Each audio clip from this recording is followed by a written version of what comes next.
good day. We're looking good. We're feeling good.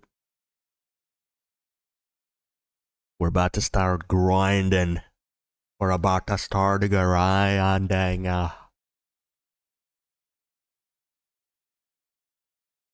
But before that, I just wanted to check out a little thing called Blizzcon.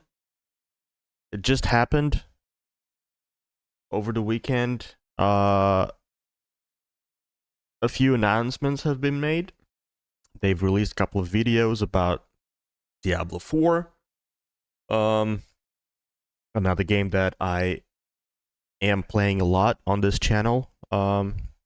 Was playing a lot until Mortal Kombat came out, but we will be coming back to it after we finish Lords of the Fallen. We will be checking out Season 2 because we still haven't touched it. And apparently they've released a teaser trailer for the upcoming expansion, and I wanted to check it out. We have each played a part in what has happened here. Alright. You abdicated your choice to this child. And with every step she takes, I grow stronger. There will be no salvation in the light. What up, Crust? Nice. They bringing back the worst location from Diablo 2. Oh, wow. Well, it's cool that they're bringing it back, but still, I hate Kurast in Diablo 2. It's like the dankiest. I just don't like swamps, as you know, in any game. And that's like the jungly, swampy area of Diablo 2. It has Mephisto's temple in it, which is just a bunch of labyrinth areas. But it's cool though. It's cool. It's cool to see it from like a new perspective, a redesigned kind of Kurast areas. I think it's called Kurast. I don't remember. Kurast might have been the like upper lower Kurast. Those are two different areas. Obviously, that's like the city before the temple that you have to go through. But I don't know, like, because there's a jungle for that. I don't remember what the jungle is called, or if there's a name for like the entire region. I just don't remember it. But anyway, interesting. So I believe they've mentioned that the expansion is coming late 2024, which is a little bit weird to me. Like, why would they tease it now? Something that comes out in a year, because not now, like, you know, what are we gonna do from now until then? Is there gonna be more? Well, obviously seasons, but shit, man, waiting for an expansion for a year. In my opinion, they shouldn't have even showed this yet, because the game just came out. It hasn't even been 6 months since the game came out. It's way too early to talk about any sort of expansions. They still in like a beta phase trying to fix the game itself, and they're already kind of teasing us with expansions. Come on, man, like, it's a bit too early now. But there's also a campfire chat. Thank you everyone for joining us. Welcome Which to the is Diablo IV campfire chat. Interesting what they have to say now. Let's check it out.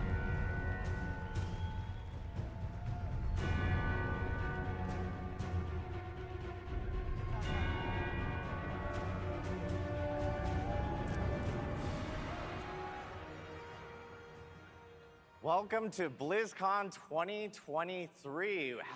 Wow, this is crazy. This is awesome, seeing so many people. Very, very different than our streaming studio back in the office for sure. But Thank you all for joining us on a very special version of Diablo's Campfire Chat. We kicked off this program as a live stream, as you all know, and it's an amazing feeling to see us actually do this here in front of a live audience now at BlizzCon.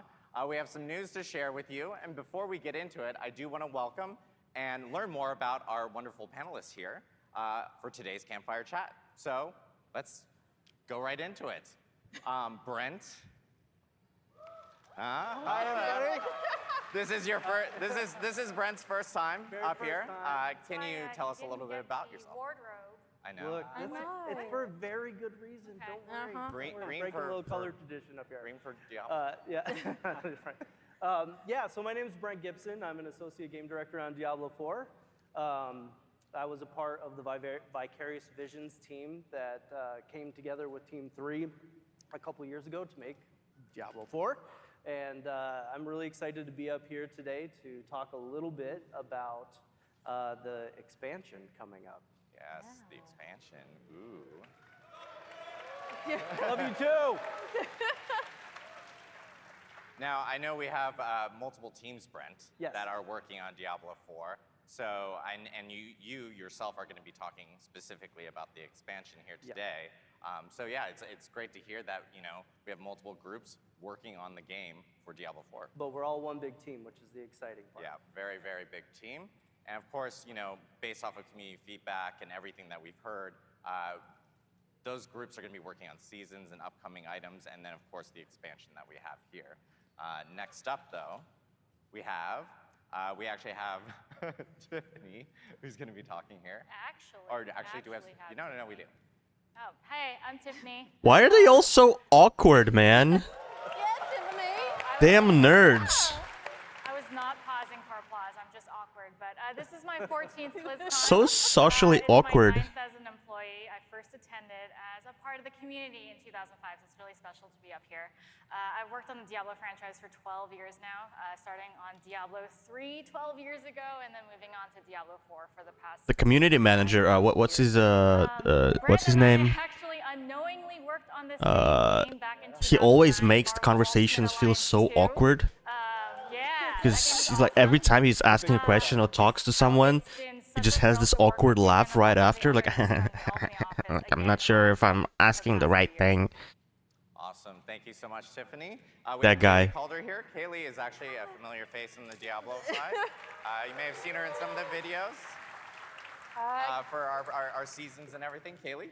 Yeah, hi everybody, I'm Kaylee Calder, and I am one of the lead game producers on Diablo 4. Like Tiffany and a lot of our team, I have been working on Diablo for the last 10 years across both Diablo 3 and Diablo 4. This is my first time on stage at BlizzCon, so while I am so honored, thank you. I'm so excited to be here. They with shouldn't all be of you. boasting I'm a about little working on nervous, Diablo but it's so 3. good to That's see not- everyone in person. That's I'm a really cap. excited to talk to you all today That's about not some something to be things proud coming to season of. 2, some additions, and other future developments. Awesome. Thank you so much, Kaylee. And of course, we have Mr. Joe Shelley here, a very familiar face on all our Diablo 4 Campfire Chats. Yeah, dude. Joe? Finally looks like he had some sleep. Thank you, Adam. God And damn. Thank all of you. I really want to thank all of you for being here and submitting questions. We're going to take questions at the end. And really, for all the feedback that you've given us throughout the launch of the game and Season 1, it's incredible to have a Campfire Chat, but with this huge array of other attendees at our campfire. So it's incredible. Exactly. Thank you so much, Joe. And of course, I am Adam Fletcher. I'm the Director of Community for Diablo. They're TLDR? No. So weird with an audience. And I will be today's host and moderator. I want to thank Okay, you so all they're again gonna for taking the time to join us I'm not gonna on watch the this entire very thing, special, Diablo because 4 there's no Campfire need. Chat. There's no point. And I do also want to give a huge call Let's just jump through things, I guess. Who have been with us all along. We're going to go take said. We have each played a part in what has happened here. You abdicated your choice to this child. And with every step she takes,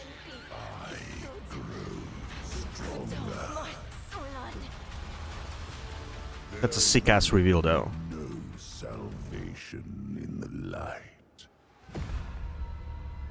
It's funny because this will mean zero things to like new players that just started playing Diablo in Diablo 4, but for like fucking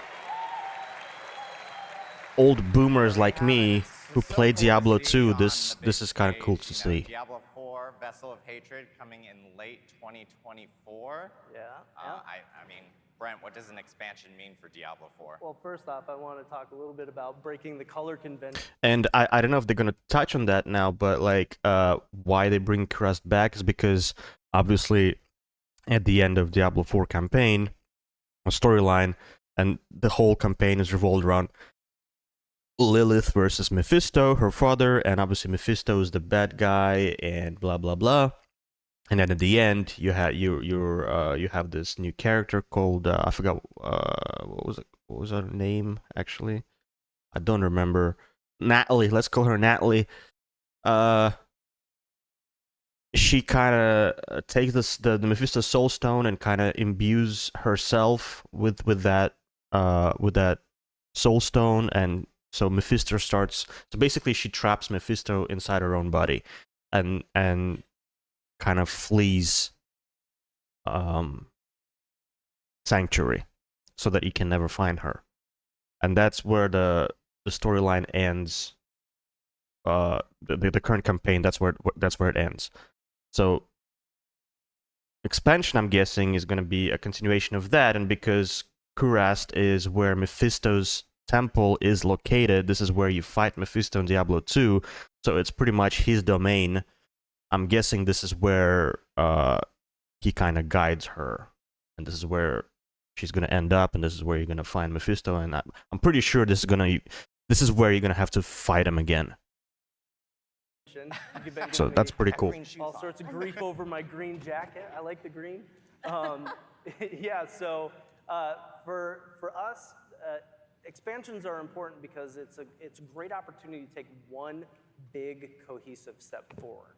You know, when it comes to continuing our dark story, exploring the new region we're going to talk about today, or even new ways to play with new monsters and a new class, we want to make sure that all of these things go together in a really nice way. And I've been joking for a little bit about how this is kind of like making a really good burger, right? You want to make sure that you're pulling in all of the ingredients that you need so that when they all come together, and you take one big bite, all those flavors are working together. And so for us, that cohesiveness is really important. So you say burger. There are a lot of variations of burgers. There's like single burgers or like maybe a double from In-N-Out or something like that. I'm so hungry now. What, you know, coming from Albany, In-N-Out, I'm down. That's great. So what kind of burger is this year? That's a good question. You know, I guess I look at it as kind of like a bacon barbecue burger with all the classic ingredients, but with like jalapenos, right? Like throw something in that's a little bit spicy, a little bit different. And a little bit green. And a little bit green, that's a good point. Yeah. I didn't even think about that. Probably. So yeah, we want to make sure that we have all the nice traditional ingredients that speak directly to the core of our audience, but we're also offering things that are new. Awesome. Well, I know with Vessel of Hatred, a new expansion, there's going to be some story and lore kind of attached to it. And let's kind of talk a little bit more about story. What do you think, Tiffany? Yeah, so when we last left off in the main campaign, There we go. Narelle was traveling south with the stone. Narelle. Mephisto. Natalie. He got Natalie Narelle. in there again, as you know he tends to do. She's been following the footsteps of a prophet of light, looking for a way to deal with this stone and the prime evil that's trapped within. Now, she's a really fascinating character because she's a child, but she's been through a ton of trauma, so spoilers if you haven't played the main campaign of Diablo. But here she is directly challenging the influence of a prime evil, something the Haradrim have always famously failed at. So for players that might be jumping into Diablo 4 for the first time with the Vessel of Hatred, they'll have the choice to either play through the main campaign or jump directly into the new chapter. There will be a recap in the game, so you'll have full context to all the events of Sanctuary that played out in the main campaign. So don't worry, you won't miss out on anything if you want to just see what's happening with Narelle and explore those jungles. All right, I love this picture. He's real creepy. It looks like he's coming out of a mud bath one of gave a sorts. So shit. this is Mephisto. Now, he is my favorite prime evil. Oh, I dude, think that's he's- silence. Oh no! Oh no! No! No! Did you see that? Bruh, she was so uncomfortable. Oh, I wanna die. Oh. with Narelle and explore those jungles.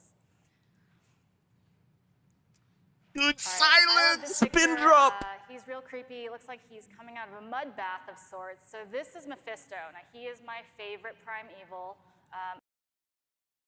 There's like 1,000 people in that hole, I bet, or more. Not a single clap.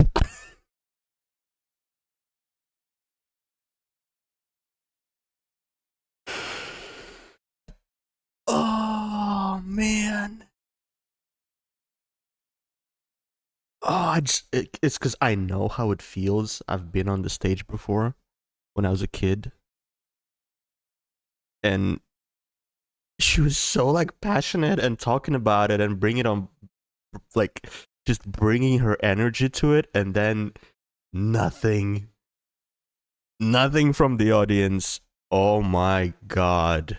I think he's just a badass. If you don't know who he is the Lord of Hatred, and he is the father of Lilith. So I believe that makes him Yeah, granddaddy of Mephisto. granddaddy here. of Yeah. Sanctuary. Grand Fisto? Grand Yeah, something Fisto. like that. Yeah, yeah. Sounds grouchy too.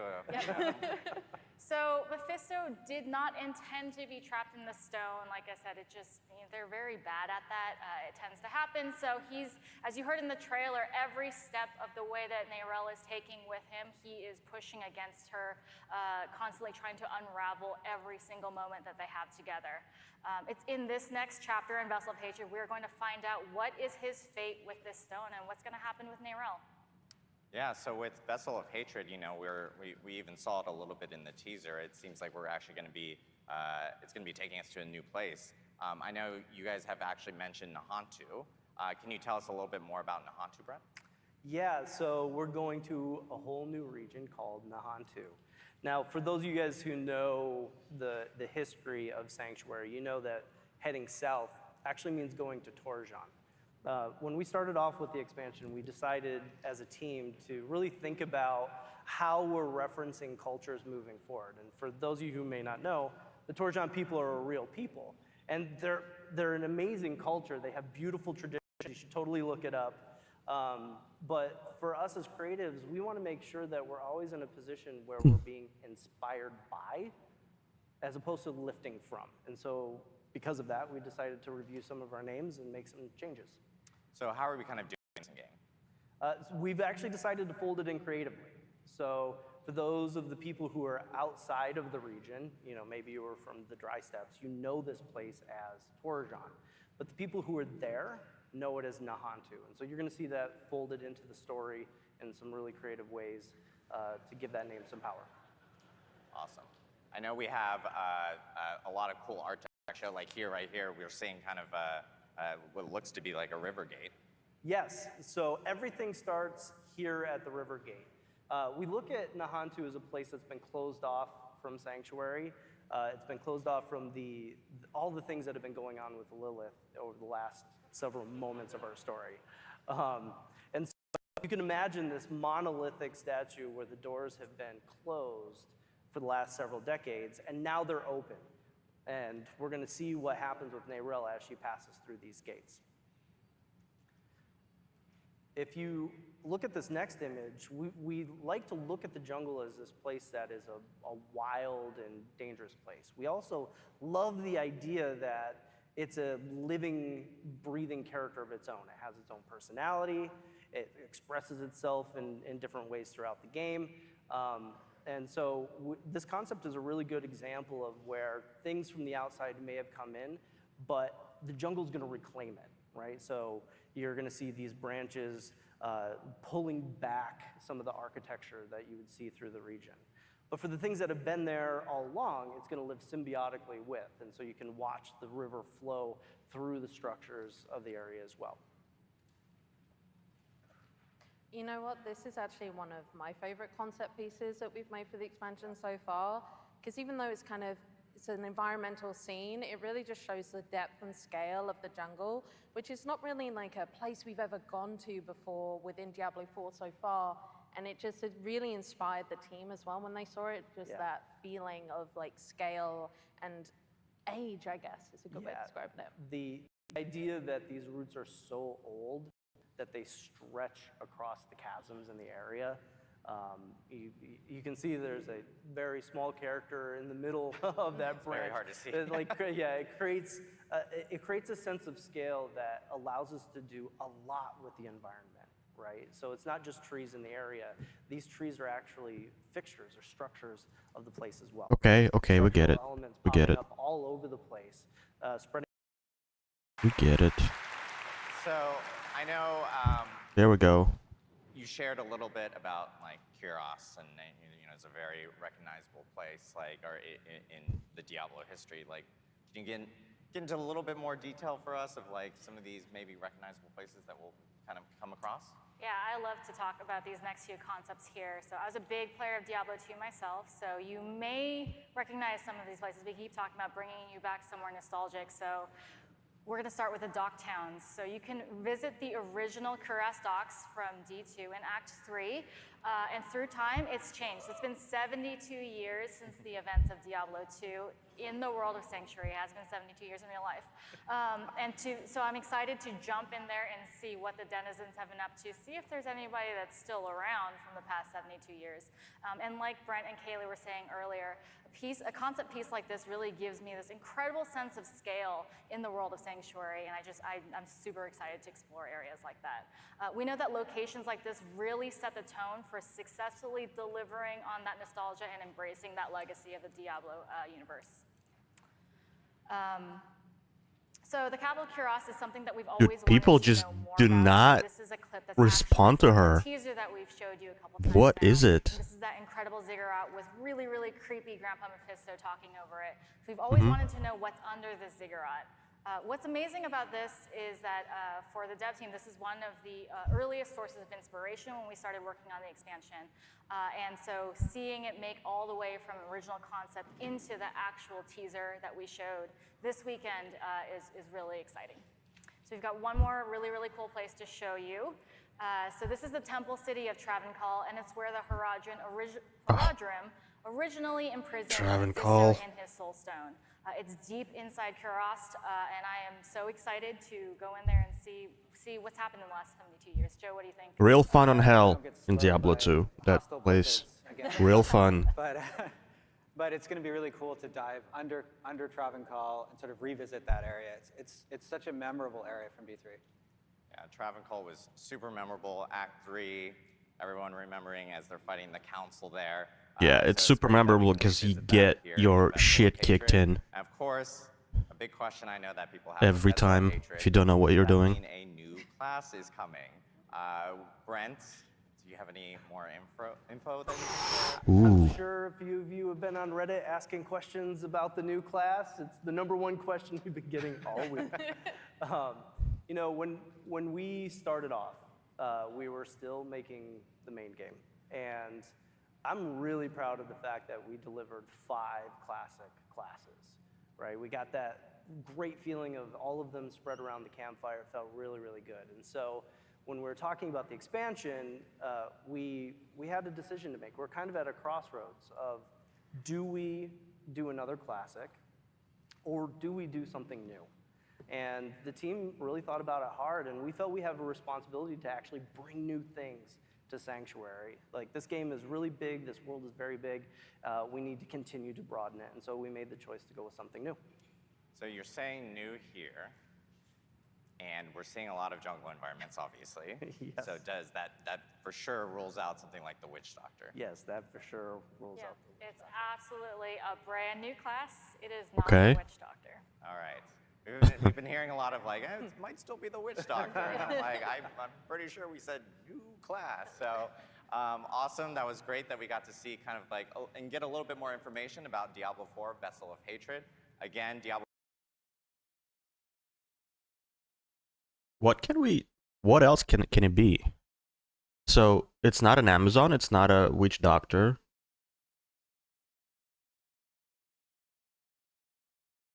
Who else fits in that environment? Something like, I don't know.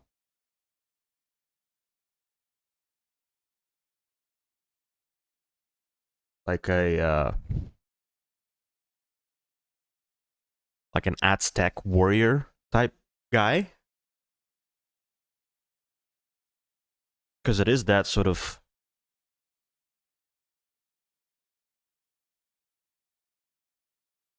overall look and feel, right? Like the indigenous South American kind of vibes in that area. So something like a warrior of light from that type of aesthetic. Kind of like Kotal Khan from Mortal Kombat, you know? That type of shit. Maybe. Maybe. Because you can also have like for example, Kotal Khan in Mortal Kombat. He has different variations, different sets of moves. There's a variation of sunlight because you know they praise the sun as the god, so he's using a lot of these sun-based, fire-based magics, or as blood-based, kind of like cursed blood type of move set where he's using blood magic and corrupted blood and like bleeding. He fucking hurts himself to buff himself, that kind of shit. And also there is a like some type of ancestral magic, right? Where he calls on the spirits of the jungle or ancestors, and they also like grant him some buffs or give him powers. So that can be something like a old Aztec warrior kind of guy or lady, who knows? Probably, obviously, well, Diablo 4 has both genders, right? So, but the archetype could be that.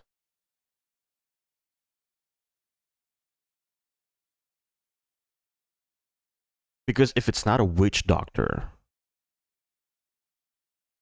and it's not like a Aztec warrior, like an indigenous warrior type of guy, who else? The fucking Spanish conquistadors? No, I don't think so. Let's try to think. Like, let's come up with like another idea. What else can it be? My brain keeps going into like the direction of like something super poison ailment based archetype, but we already have a rogue like that.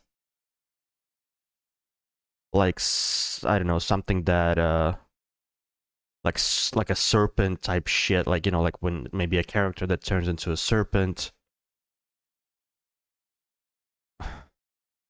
Something. I don't know, man. I don't know. I really don't know. Because even ugh. I think the winner is it probably is. I'm like, now that I'm thinking about it, it's probably like 85%. I'm 85% positive that it's gonna be some kind of indigenous warrior type guy with like all these different archetypes, like blood magic, sun magic, ancestral magic type shit. That fits perfectly. That fits perfectly. It's something new that they haven't had in previous games, and it fits the aesthetics. But let's see. We have a whole year to find out. Coming out in late 2024. We'll actually have more news next summer about Diablo 4. This little page, green. Green. It's great. Going green. I'm glad you're color coordinated for this, Brent. So, but we do want to talk more about. I hope we are some of all the still other items that we here talked about in by the time the news ceremony come. yesterday. And so, Joe, I know, wants to talk a little bit about season 2 and what's coming forward. Yeah, Let's go. Absolutely. So Give it to us, Joe. As I said here earlier when I welcomed all of you, we've had so much community feedback, and it's been incredible for us to be able to release Diablo season 4 2 is still bad. and bring a lot of those changes. the consensus so far. And I think we have a roadmap here. You know, you can see here that on the Season of Blood, some of the things that we brought with. I'm just excited to try out all these new bosses. This is what I'm excited about. Because obviously I haven't played Season 2 yet. And they added a bunch of these new bosses that you can farm for Uber Uniques and shit. I'm super excited about that. Because that used to be the essence of Diablo 2. Farmable areas, farmable bosses with loot tables that you know you can like keep farming, let's say Mephisto, and eventually he will drop something good for you. Same goes for Path of Exile. Obviously, it's all about the end game. It's all about farming, target farming, either maps that you know drop certain items or bosses that you know drop certain items for your build. And that's what's been solely missing from Diablo 4 until Season 2, which is why I didn't really play a lot of Season 1 because it wasn't interesting. Like, between level 50 and 100, like, or until you can do Uber Lilith, there's nothing to do really, unless you're running Nightmare Dungeons.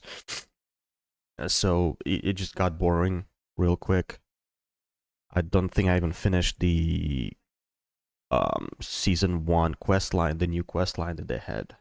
So I'm positive about Season of Blood. Season 2, I really want to check it out, even though a lot of people saying that it's still not perfect. There's still a lot of problems, but they have also fixed a lot of issues. They're on the right track. They're listening to us. They have included a lot of quality of life things in second season. So I'm looking forward to playing it. Season of Blood, if you haven't played since launch or since Season 1, you'll be able to check out the new boss ladder, leveling, 40% faster leveling, right? The changes, thank you. That was all me, no. We have an incredibly talented team of system designers who care deeply about the player experience and the feeling of movement through the levels and being able to capture the objective of reaching level 100, right? And so that change was something that we thought was really important for Season 2. But we also changed things like the way that item power scales, right? So that as you fight more difficult monsters, you can get more powerful loot, including some of those Uber Uniques from Duriel. Yes. And so many other quality of life changes. The mount, I think, is transformed. Yes. A lot of people have been praising the mount. And, finally. That's not all we have in store for Season 2. Like we were talking about in the opening ceremonies, we made some announcements, and we want to get into more detail about those here today. And a little bit of a sneak peek at, you can see here, Season of, I'm going to say the orange text. Yes, that's definitely a final name. Yeah. Final Ship name. it. No, we're not quite ready to release the season name, but we have a sneak peek of one of the features coming with leaderboards and the gauntlets. So we're really excited to talk about those. Let's jump into it. Okay. Yeah, so we're gonna Listen, if they're gonna include PvP arena in some way, there's a big chance I'm gonna be focusing on that game going forward. Malignant rings. Developing seasons is an opportunity for us to look for ways to bring things back that you, our players, really enjoyed and really engaged with. It doesn't mean that we'll bring things back from every season, but we will look for opportunities, especially when the community is letting us know how much they enjoyed it, and also, we also had a lot of fun with these. This also is an opportunity for us to kind of revisit those powers, because these are coming not just on to the season, but also to the Eternal realm. So these powers you're about to see on these rings, we've tweaked them slightly so that they work with the other uniques in the game, but we feel they're really gonna add something for each class and kind of continue on building their kit and that fantasy. You're going to be able to get these by defeating Varshan, so I hope everyone's been saving their materials. You do have a little bit of time to farm more if you didn't. So yeah, with that said, we're actually going to move to the next image, and we're going to take a look at these. So I originally was going to talk to Brent about his Breathing band of trickery. Distance, crit strike, chance, quick strike damage, crowd control enemies, life. Casting a subterfuge skill leaves behind a decoy trap that continuously taunts and lures enemies. The decoy trap explodes. Okay. Tal rushes iridescent loop. Each type of elemental damage you deal gain 14% increased damage for 4 seconds, dealing elemental damage for Sorks. Okay. So, I don't know. Meh? Like the rogue one is meh, whatever. rogue, but when we started doing this, he saw the barbarian ring and switched on me. I'm sorry. I Just threw the whole worst. thing But off. so for our rogues out there, for those of you, if excuse me. Use your subterfuge skills. It's going to spawn a decoy. It's going to taunt enemies, and then it's going to explode for a really nice amount of damage. Think you're going to have a lot of fun. Adam, this is for you and the rest of the sorcerers out there. Yes, Ball Lightning Crew. Yeah. Well, okay, maybe this will, you'll try something a little I mean, different it's than just ball lightning. kinda nice in the sense that this is not changing any particular skill to behave in a different way. This is just giving you that extra thing that you can do now by using a like, let's say you use a dash, right? Or a back shadow step or whatever. And regardless of what you have on that skill or what kind of aspect you have on that skill, it still will trigger this, which is kind of nice. I assume this is how it works, right? So you don't really have to work around this thing. Like, it's still gonna work. Like, your dash is still gonna work the same way it used to. It just now it will be leaving a decoy trap behind itself. And maybe if you have some kind of like trap-based build that increases trap damage or just focused around traps, this might be something that you can look at. For the sorcerer, each unique element that you deal damage with is going to give you increased damage, and then dealing elemental damage again is just going to refresh that duration. So sling fireballs, lightning ball as well, and keep increasing that damage. We have 3 more classes to take a look at. So next up now is the So for barbarians, after spending 100 fury within 3 seconds, your next cast of Hammer of the Ancients, Upheaval, or Death Blow is guaranteed critical strike and deals 28% bonus critical strike damage. That seems kind of nice. For druids, when casting an ultimate skill and again 5 seconds after, you pull in distant enemies and deal 2,500 physical damage to them. This damage is increased by 1% per 1 point of willpower you have.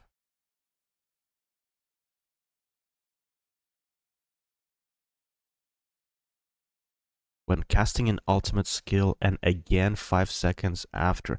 Like, what is that? What is again? What does that mean? So I have to be able to cast 2 ultimates within 5 seconds?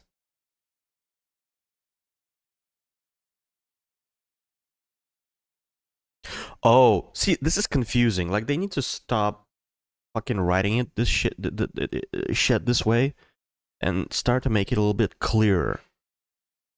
It's like this whole, like, when you deal damage on Tuesday afternoon at 3 p.m. sharp and your character is walking backwards, then you'll be able to deal that type of damage. They should stop doing that. It's so confusing. Like, it took me like 3 times to read this to understand what the fuck that means.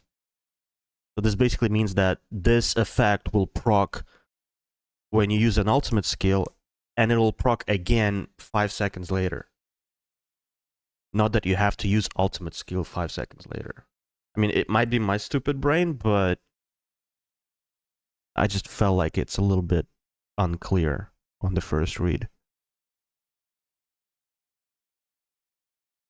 And Necromancers, you automatically activate the following equipped skills on corpses around you. Raise.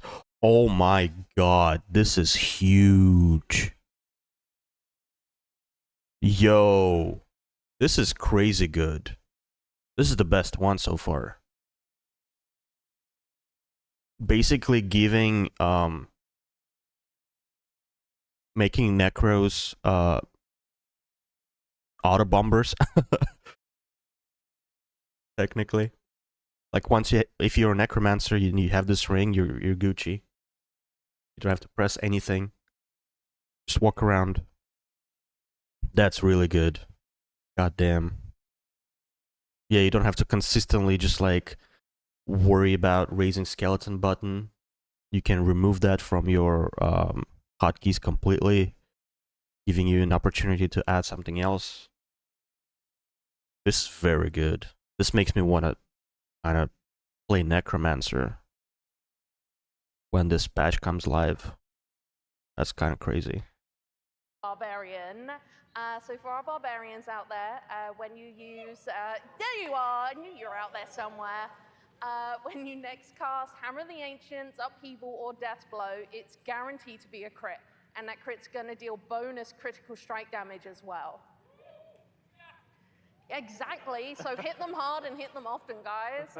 And I definitely know there's a few druids out there, you guys who don't want to forget about you, exactly. Oh, druids got the loudest crowd here. I know, represent druids. So for druids, when you are casting your ultimate skill, it is going to draw enemies in and deal a huge amount of damage based on your willpower. It will do that when you cast your ultimate and then 5 seconds after. And then lastly, the Necromancer. Necromancers, rise up!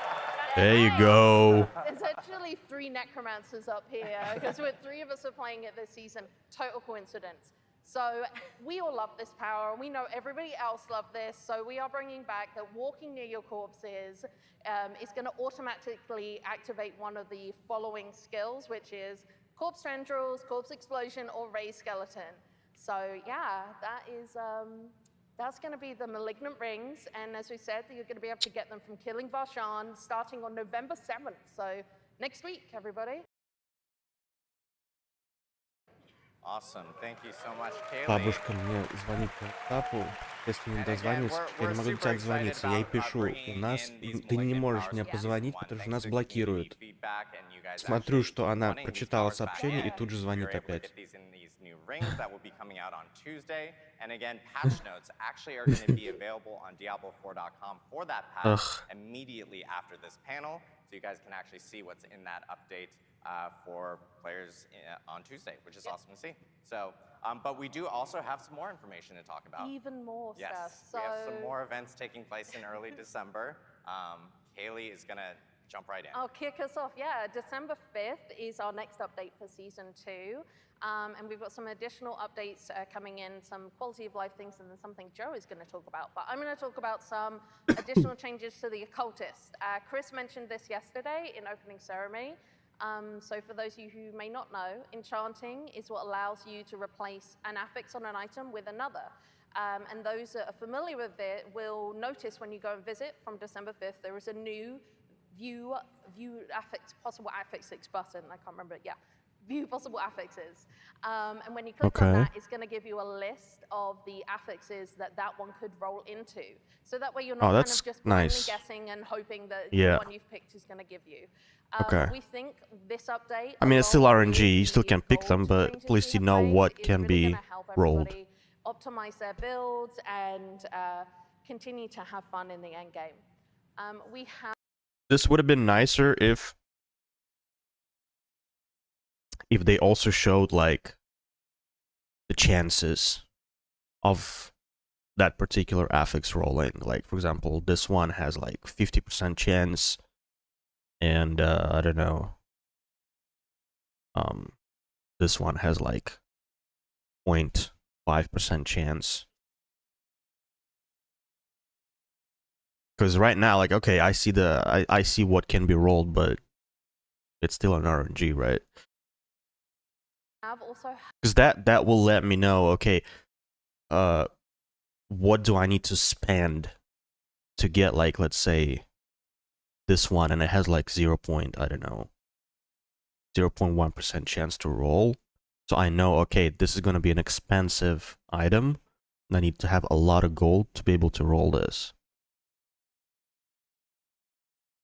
heard feedback about affixes and how some of them aren't serving you in the ways you want. We do have plans to talk about both changes to affixes and itemization in the future, but we're not quite ready to talk about it right now. Yeah, that's Okay. right. This is a really important change, and itemization is one of the itemization and endgame are the two things that we're laser focused on right now. We're going to talk a little bit more about that right up here next with Avatar Zir. Yeah, and you know, it's awesome to see these occultist changes because obviously community feedback has been, we've heard you guys like that it, you know, blindly choosing different affixes has been very, very difficult, but with the changes with the cost plus this will be much better, and this update, of course, hitting on December 5th. But other feedback that we've heard a lot about, and Joe knows this as well, has been about endgame. And so I know you wanted to talk a little bit about a new kind of endgame feature that's coming in Season 2. So Joe, yeah, do you want to talk a little bit about? Yeah, so we want to add more endgame, and then we want to add some more endgame, and then Some more? we're going to add more endgame. Yeah, we're going to add some more after That's that. right, Okay, that's okay, right, yeah, okay. yeah. And All right. in particular, permanent or evergreen endgame features that extend the challenges and reward opportunities from 50 to 100 and after you've reached 100. And so Avatar of Zir is a 100 plus new thing that we're trying here. This is a seasonal endgame event. So it's temporary, and we're really interested in paying attention to how all of you run through it and your feedback on it to for the future of, you know, maybe we'll bring it back. We'll see how it goes. But you probably want to know more about it than just staring at this red portal, right? So, you know, we have a chart that used to be on a napkin, but It's very beautiful. This is, when you work with a bunch of designers, they like to make these little flow charts, and then they hand them to you on a napkin, and they go, can you make them pretty so we can show them to Yeah, people? yeah. So That's literally your flow charts. my life at work. I make these But, presentations you can see here myself. how the flow of Avatar of Zir will work. After you complete the final step of the season journey, you'll be ready to face off against the Avatar. And this is a very, very difficult area. You're going to need to bring all of your skill, but also you're going to need to bring the very best builds. Not every build is going to be able to succeed in Avatar Zir. And that's why it's positioned like after you've really you've defeated Echo of Lilith, you've defeated Duriel, you've got your Uber Uniques, and you're like, what's next? What's the next challenge, right? And the Avatar is meant to be that. So you're going to get a recipe for the first tier of Avatar of Zir. When you complete that first tier, you're going to get a recipe for the next tier. And I want to state that there are 25 tiers of Avatar of Zir. Oh, wow. And, Okay. you know, that's fewer tiers than there are of Nightmare Dungeons. But each tier of the Avatar is much more difficult than the tier before. This is not the same as, you know, Nightmare Dungeon 70 to 71. And you're also going to get a ton of Paragon Glyph XP. So, you know, I know some people have expressed that it can be hard to level up all your glyphs through Nightmare Dungeons, that you're going to get so much from this event. And you're going to need it because you're going to want to level up this new unique glyph that you can get as a reward for completing the Avatar. This glyph, the Tears of Blood, is tied to the event and is also persists during the duration of the event. But it will be incredibly useful for increasing your character power so that you can take on those tougher tiers of the Avatar. You can see that it has a larger radius than other glyphs. It can grow even beyond that. It has multiplicative powers on it, and it can be leveled up to 200 times. So it is still a capped level, but it has a lot of progression in it. Awesome. lots of stuff coming here, December 5th. We got the Occultist updates and Abattoir 0, which is the end game that we just talked about that. And that will run through the end of Season 2. So players can expect, to be able to go through that starting on December 5th, which is great to hear. But we also have even more events in December that we do want to talk about. One that's a little bit more festive. We mentioned it yesterday. Kaylee, I know you want to talk a little bit about Midwinter Blight. Yeah, so for everyone that doesn't live in California, this time of year can be darkening and colder. You might get snow or lots of rain. Like where I'm from. Yeah, where you're from, basically. You're going to need the winter clothing. As you return to Fractured Peaks on December 12th, where the Midwinter Blight is taking place. As you return, you're going to find that it's been enveloped in a storm. It's freezing out the locals. It's eternally dark, and there are new horrors lurking, waiting to, make your lives and the inhabitants miserable. So yeah, I hope you brought some ice scrapers with you. Maybe. Their new skins. They're beautiful. Yes, very beautiful. I will note, I don't actually know if Rod Ferguson, our GM, is here. He is making me insert this wonderful pun. It's all Rod. He was like, as soon as he saw him, so Rod Ferguson, trademark pun, Frosty the Goat Man is what he likes to call these. I thought you were meant to sing that. No, we're not gonna. I don't Okay, think we're Okay. not singing. Boomers. Oh, I will. Okay. Rudy the Red Cloak Just a Bearer. riskin. Oh god. There we go. All right. Oh. Even Just now, a riskin of all things. And you're going to engage in a number of events that are unique to Midwinter Blight, destroy frigid husks, defeat the Blight Fiends, and if you disrupt things enough, you may end up summoning the Red Cloaked Horror himself, who's, as I said, very annoyed at you.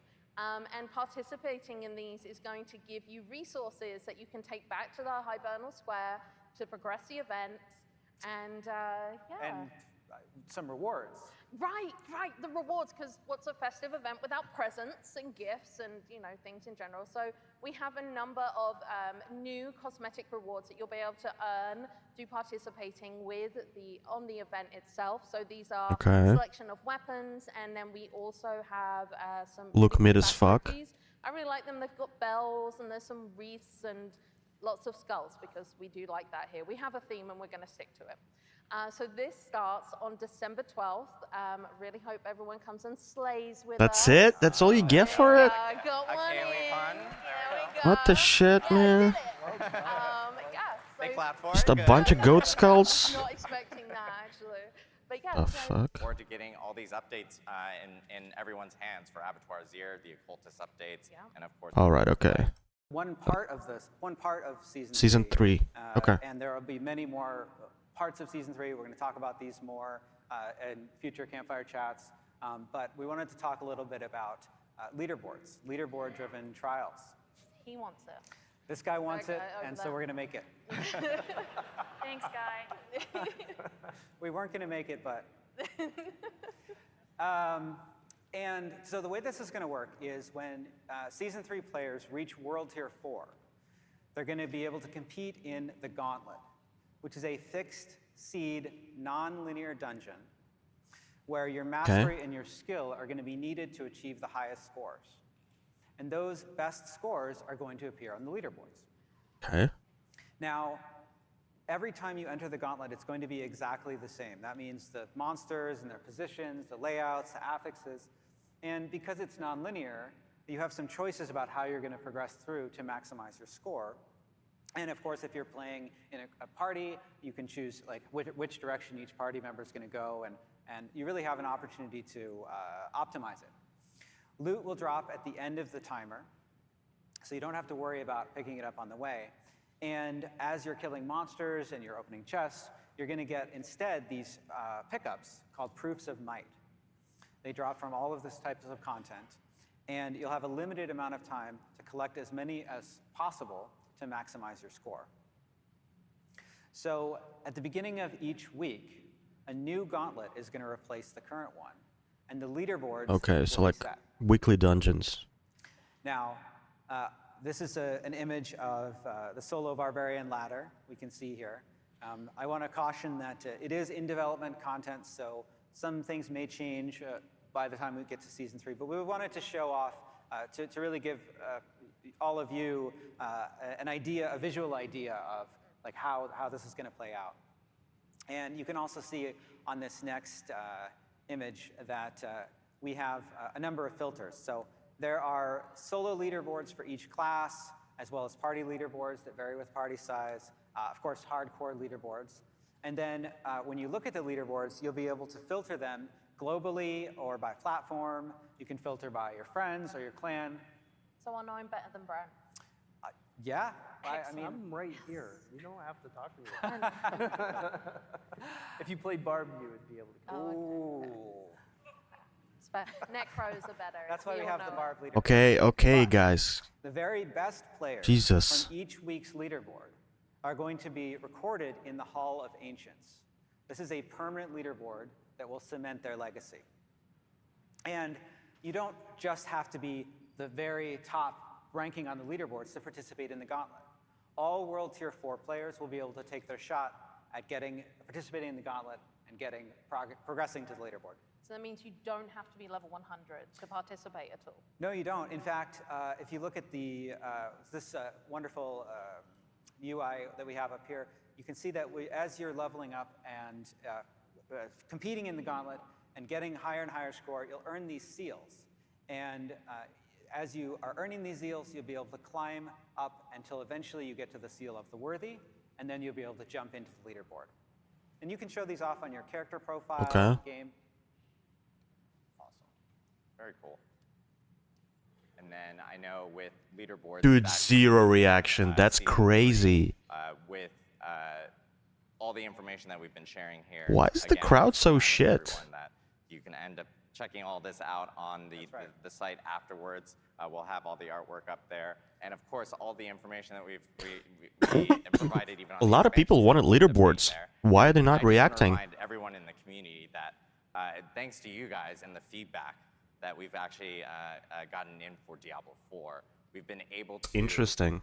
You know, we were able to get all these amazing changes in. So providing that feedback through our forums, through social media, through Reddit, wherever you post. Yeah, it, but this shit, it was supposed to ship with the game help for the whole entire team. So on day thank you guys 1. Again.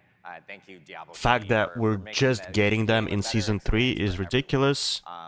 I know we do have some time for Q&A. That's why as people are well. like, We did yeah, leave a, whatever. Question box About out time. in Hall A, which is the Diablo Hall here at BlizzCon. And then, of course, we asked on social media for questions through our fans that could not attend BlizzCon. But we grabbed the ones that seemed to be pretty dungeons and bosses between Tier 4 and Uber Lilith. Intermediate progression. The first question, I think this one would be good for Kaylee. Will there be more intermediate progression dungeons and bosses between Tier 4 and Uber Lilith? Yeah, so we had this question a bit, and the short answer is yes. We've already started doing this with the boss ladder, Uber Duriel, and we're looking for even more opportunities with which to give everybody things to tackle as they're working their way towards Uber Lilith, as well as, you know, things for people to pursue once they defeat Uber Lilith. So yes, and as we develop those, we will share more information, probably in more campfire chats or on DiabloIV.com. Awesome, thank you, Kay. Over to you. Will there be a season journey when expansion launches? Yeah, we know we have a large community with players. Boring. Tiffany, this one for you. Will we have a system to save and switch between builds? A very popular question. Very popular question. Finally, now people are reacting, yeah. So, the reason Adam says this is a great question for me is because I ask Joe this all the time. It's something I'm also very, very passionate, myself and lots of the development team and lots of the community is very passionate about. So for those of you that played Diablo 3 are very familiar with the Armory. This is something that we brought to the game in patch 2.5. And so we've been talking about it for a very long time. There's so many different things, so many activities, like so much room for activities in Sanctuary, and so many different things to be doing, whether you're playing by yourself, playing with the group, PvP, et cetera, et cetera. There's Paragon board customization, there's build customization, there's outfit customization, what gear you're wearing. and keep, min-maxing all of your experiences while you're in the game. So we have nothing to announce in terms of when it's coming, but it's something that we're talking about all the time and hoping to bring to Diablo IV as soon as we possibly can. Awesome. I know it's a thing that a lot of people in the community have been asking for, and being able to switch between different builds and everything and have that saved, it's something that the team most definitely is working on. Next question we have is from someone who's actually attending here at BlizzCon. This is something that I understand why it is difficult for them. Now, it shouldn't be difficult because it's a billion-dollar company and they should have figured a way out around it to begin with. But because it's difficult for them to implement it because of the Paragon system and the way the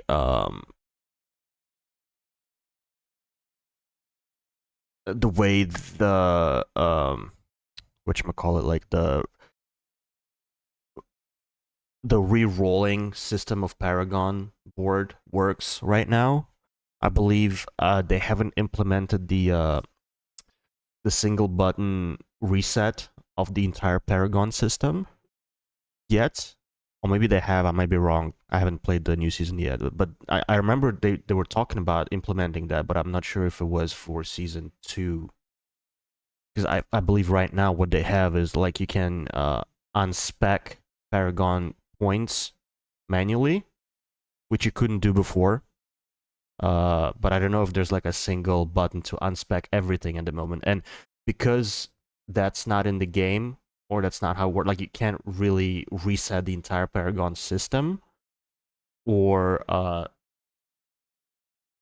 no, you can do it with the skill tree, right? You can do it with the skill tree, but you can't do it with the Paragon points, with Paragon boards. Unless you could now. Again, I don't know exactly, but point is, let's say it's not possible, and that's why they can't implement the whole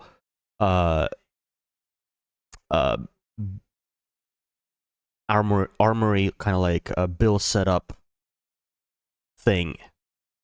Because obviously to switch between builds, you need to have an ability to respec the entire character like at the whim, like with one click, technically, right? It's not like just like because the way the builds work, you can't just put different set of gear on your character. You have to have certain point allocations in the skill tree, or certain points in the Paragon board that basically make your build work. Like, for example, with with the rogue, you can either spec yourself into kind of like a poison or imbuement dealing damage rogue with twisting blades, using twisting blades, for example, and that has its own kind of skill tree distribution. It will have its own glyph system on the Paragon boards, or you can go into a using traps direction, like a shadow trap type build, where you're using poison traps, using shadow trap, and that has its own kind of setup, right, on the board. Because stuff that works with twisting blades or poison or imbuement twisting blades might not necessarily work with traps. And so that creates that problem where to respec and to create a new build setup, you need to be able to reset the Paragon board. And because they don't have that system implemented yet with one click, and also it might be too expensive for some players. Like, for example, it might cost, I don't know, 5 to 10 million to reset the whole Paragon board, plus the skill tree, plus everything else. So that's why it's not in the game. That's why they're still trying to figure it out. I think. I think that's the problem. But I think in a game like Diablo 4, they shouldn't have limited the players to begin with. 'Cause they thought they're trying to create something like a PoE type system, right? Where you just create a character, and from the get-go, you know exactly what you're building. And if you want a different type of setup, different type of character with that using different set of skills, you can just start a new character from scratch. And Diablo is just like, you can do it in PoE because it's easy to create a new character pretty much. But Diablo is not that type of game. I mean, it's easy to make a new character, but it's annoying. It's more annoying in Diablo than it is in PoE, because starting a brand new character from scratch in PoE is much more fun than it is in Diablo.